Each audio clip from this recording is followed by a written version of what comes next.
একটা জিনিস খেয়াল করলাম যে আজকে যে প্রোডাক্টটা নিয়ে কথা বলবো মানে যে ফোনটা নিয়ে কথা বলবো নাথিং এর মানে CMF ফোন 1।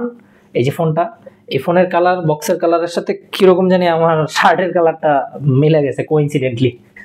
হ্যালো এভরিওয়ান, আসসালামু আলাইকুম। কেমন আছেন সবাই? আশা করি ভালো আছেন।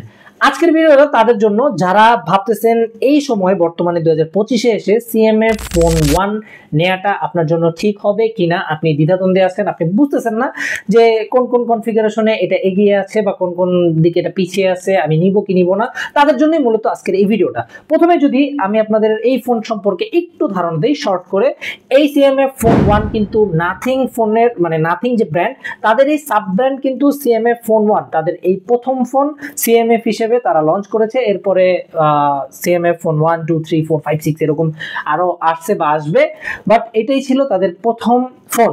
তো প্রথম ফোন অনুযায়ী তারা অনেক কিছু ট্রাই করছে বেশি দেওয়ার, আবার অনেক কিছু চাইলেও কিন্তু তারা পারে নাই দিতে। সো সেই সম্পর্কে আপনাদের একটু ধারণা দেই। এই ফোনের ডিসপ্লের কথা যদি বলি, এই ফোনের ডিসপ্লেটা কিন্তু 6.7 ইঞ্চির একটা অ্যামোলেড ডিসপ্লে। আর প্রসেসরের কথা যদি আপনাদের বলি, প্রসেসরটা মোটামুটি ভালো একটা প্রসেসর ইউজ করা হয়েছে, MediaTek 7300 যে প্রসেসরটা সেটা ইউজ করা হয়েছে। আর ব্যাটারির কথা যদি বলি, ব্যাটারিটা কিন্তু 5000 mAh এর একটা ব্যাটারি এটার মধ্যে পেয়ে যাবেন। আর ভাই লুকের কথা কি বলবো, এই ফোনের লুক কতটা জোস মানে ইউনিক, সেটা আসলে যারা ইউজ করছে বা যারা প্রথমবারের মতো হলেও একবার দেখে তারা কিন্তু অবশ্যই বলতে পারবে যে এই জিনিসটা কতটা ইউনিক। আর মজার ব্যাপার হলো, আপনারা হয়তো অনেকেই জানেন এই যে ব্যাক শেলটা, পিছনের ব্যাক পার্টটা ফোনের, এগুলো কিন্তু আপনারা চাইলে কাস্টমাইজ করতে পারবেন, মানে আলাদা করে কিনে বা চায়না থেকে এনে তারপর আপনারা এগুলো ওই যে খুলে খুলে তারপরে কিন্তু সেট করতে পারবেন, চাইলে অন্যান্য কালার চেঞ্জ করে ফেলা যায়। সো এই কালারটাই আমার কাছে মোটামুটি মনে হয়েছে যে খুবই পছন্দনীয় কালার, অনেকেই পছন্দ করবে। আর ডিজাইনের সাথে এই কালারটা কেন জানি একটু ভালো মানায়, আর বর্তমানে আমার শার্টের সাথে একটু বেশি মানাচ্ছে, সো এই জন্য আরো ভালো লাগতেছে। সো যাই হোক, জোকস অ্যাপার্ট, এর পরবর্তীতে আমি যদি আপনাদের সুবিধা অসুবিধাগুলো একটু ডিটেলসে বলি, মানে কি কি সুবিধা পাবেন এই ফোনে আর কি কি অসুবিধা আপনারা ফেস করতে পারেন, তাহলে আশা করি আপনারা পুরোটা ক্লিয়ার হয়ে যাবেন যে 2025-এ এসে আপনারা এই CMF ফোন 1টা নেওয়া আসলেই ঠিক হবে কি হবে না।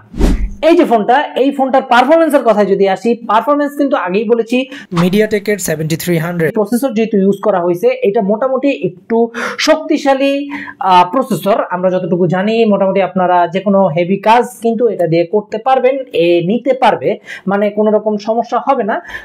একটু একটু মানে সমস্যা ফেস করলেও করতে পারেন, বাট এটার বয়স যত বেশি হবে হয়তো তত শক্তি আরো কমতে থাকবে। এটা কি আসলে এখন অন্যান্য ফোনের সাথে কম্পিট করতে পারবে, সেই ক্ষেত্রে একটু ডিবেট আছে। কিছু কিছু হেভি কাজ যারা মোটামুটি ফোন দিয়ে আপনারা খুব হেভি কাজ করেন, লাইক আপনারা এডিটিং করেন, যেমন অনেকে আছে ভিডিও মেক করেন, মানে প্রফেশনালি ভিডিও মেক করেন, সো আপনারা ফোন দিয়ে ভিডিও এডিট করে থাকেন বা অন্যান্য হেভি কাজ করে থাকেন সারাদিন, মানে খুব বেশি অ্যাপ বা ভারী ভারী যে অ্যাপগুলো সেগুলো ইউজ করা হয়, তো সেই ক্ষেত্রে এই জিনিসটা একটু হয়তো এখন পিছিয়ে পড়বে, ল্যাকিংস চলে আসতে পারে। ক্যামেরার কথা যদি বলি, ক্যামেরা কিন্তু 50 মেগাপিক্সেলের, এটা দিয়ে এখনো মোটামুটি খুবই ভালো লেভেলের ছবি মানে তোলা সম্ভব। মানে 50 মেগাপিক্সেলের ম্যাক্সিমাম ফোন, মানে এই মিড রেঞ্জের যত ফোন আছে ম্যাক্সিমাম বা এর থেকেও লো বাজেটের ফোনে এখন 50 মেগাপিক্সেল দিয়ে রাখে। সেই কথা যদি চিন্তা করি তাহলে কিন্তু ক্যামেরার দিক দিয়ে এটা অতটা পিছিয়ে নাই। বাট একটা জিনিস আপনারা এইখানে বলতে পারেন যে AI এর যে ব্যাপারটা, বর্তমানে যত ফোন আসতেছে সবগুলোতে AI ইনক্লুড হয়ে গেছে, সো সেই ক্ষেত্রে কি এটা ক্যাপেবল?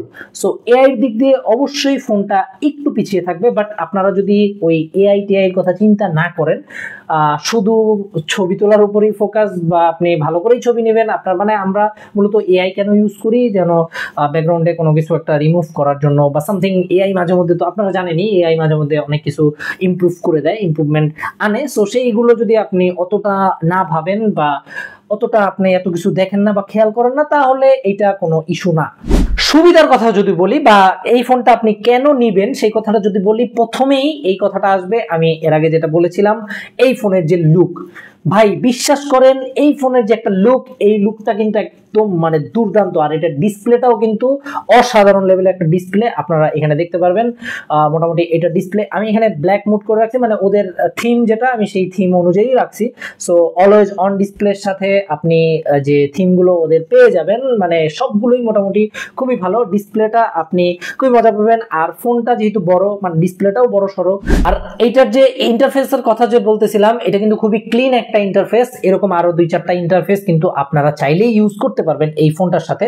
সো ইন্টারফেসও সুন্দর, ডিজাইনটাও সুন্দর, তারপরে ডিসপ্লেটাও মোটামুটি খুবই ব্রাইট, খুবই সুন্দর লাগে। সো এগুলো কিন্তু অবশ্যই প্লাস পয়েন্ট হবে। আপনারা যারা ফোনের একটা এলিগেন্ট লুক চান, যারা চান যে ডিসপ্লেটা একটু ভালো হবে, আমার হাতে ফোনটা দেখলে খুবই আকর্ষণীয় লাগবে, অন্যান্য মানুষ আমাকে দেখলে একটু তাকাবে যে এই হাতে ফোনটা কি দেখি একটু ইউনিক, একটু জোস টাইপ, তাদের জন্যই মূলত এই ফোনটা, মানে তাদেরকে টার্গেট করে এই ফোনটা বানানো হয়েছে। সো এখন পর্যন্ত এই ফোনটা কিন্তু এই দিক দিয়ে অনেকটাই প্লাস পয়েন্টে এগিয়ে আছে। অনেকের পছন্দের কেন্দ্রবিন্দুই কিন্তু এটা ডিজাইন আর এটা ডিসপ্লে।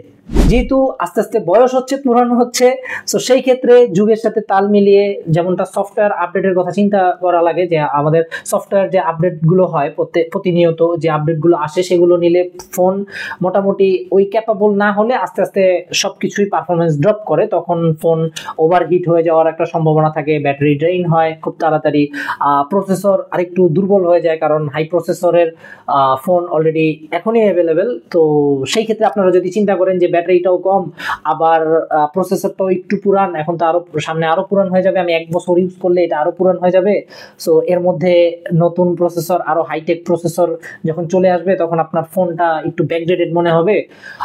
এই জিনিসটা যারা ভাববেন তাদের জন্য আসলে এই ফোনটা না। এই ফোনটা যখন প্রথম বের হয়েছিল তখন কিন্তু এই ফোনের এখানে এখন পর্যন্ত স্টিকার লাগানো 31,000 টাকা। সো এটা 31,000 টাকা, মানে 30,000 প্লাস প্রাইসে কিন্তু এই ফোনটা সেল হয়েছে। বাট বর্তমানে এই ফোনটার প্রাইস আপনারা হয়তো আন্ডার 25 যে বাজেট, মানে 25,000-এর নিচে বাজেটেই আপনারা পেয়ে যাবেন, 25,000-এর কমই পাবেন আশা করি। সো মানে এখন মোটামুটি প্রাইস কম। তো যারা 25,000-এর মধ্যে আছেন বা 22 থেকে 25-এর মধ্যে রেঞ্জের মধ্যে একটা ফোন চাচ্ছেন, তাদের জন্য, মানে যারা এই প্রসেসর অত বেশি মাথা ঘামায় না, বা যাদের ফোন ইউজও কম হয়, যেমন খুব একটা সারাদিনে জাস্ট ফেসবুক, ইউটিউব এগুলো ছাড়া খুব একটা হেভি কোনো কাজ হয় না, বা সারাক্ষণ তারা অনলাইনে পড়েও থাকে না, তাদের জন্য ব্যাটারিটাও কোনো সমস্যা হবে না। আর লুকের কথা যদি অবশ্যই বলি, লুকের কথা যদি আপনারা চিন্তা করেন, তাহলে কিন্তু অবশ্যই এই ফোনটা আপনার প্রেফার লিস্টে উপরে থাকতে পারে, আমি যতটুকু মনে করি। আর যদি আপনারা ভাবেন যে না, এই বাজেটে আমি আরেকটু হাই প্রসেসর টাইপ কোনো পাবো, বা একটু ব্যাটারি হেলথ, যার যেটা নিডস, যাদের প্রসেসরটা বেশি দরকার, তারা যদি মনে করেন এই বাজেটের মধ্যে একটু হাই প্রসেসর টাইপ কোনো কিছু আপনারা পেয়ে গেছেন বা পেয়ে যান, তাহলে অবশ্যই সেগুলো আপনারা নিতে পারেন বা দেখতে পারেন। মানে মোট কথা, আপনি যদি চান তাহলে অবশ্যই কিছু ল্যাকিংস আর কিছু অ্যাডভান্টেজ এগুলো নিয়েই আসলে আপনাকে যে কোনো একটা ফোন নিতে হবে। একদম আপনার মন মতো পারফেক্ট হয়তো কোনো ফোনই হবে না, বাট আমি যেগুলো বললাম এই জিনিসগুলো আপনারা যদি কনসিডার করতে পারেন, তাহলে অবশ্যই আপনারা বুঝে গেছেন যে এই ফোনটা আপনাদের জন্য কি আপনাদের জন্য না। ভিডিওটা কেমন লাগলো অবশ্যই কমেন্টে জানাবেন। ভিডিওটা ভালো লাগলে লাইক করতে বলবেন না। চ্যানেলে নতুন হলে বা আমার চেহারা প্রথমবারের মতো দেখে থাকলে অবশ্যই চ্যানেলটা সাবস্ক্রাইব করে জীবন যুদ্ধে এক ধাপ এগিয়ে যাবেন। দেখা হবে পরবর্তী কোনো একটা ইন্টারেস্টিং ভিডিও নিয়ে। সেই পর্যন্ত ভালো থাকুন, সুস্থ থাকুন, আল্লাহ হাফেজ, আসসালামু আলাইকুম।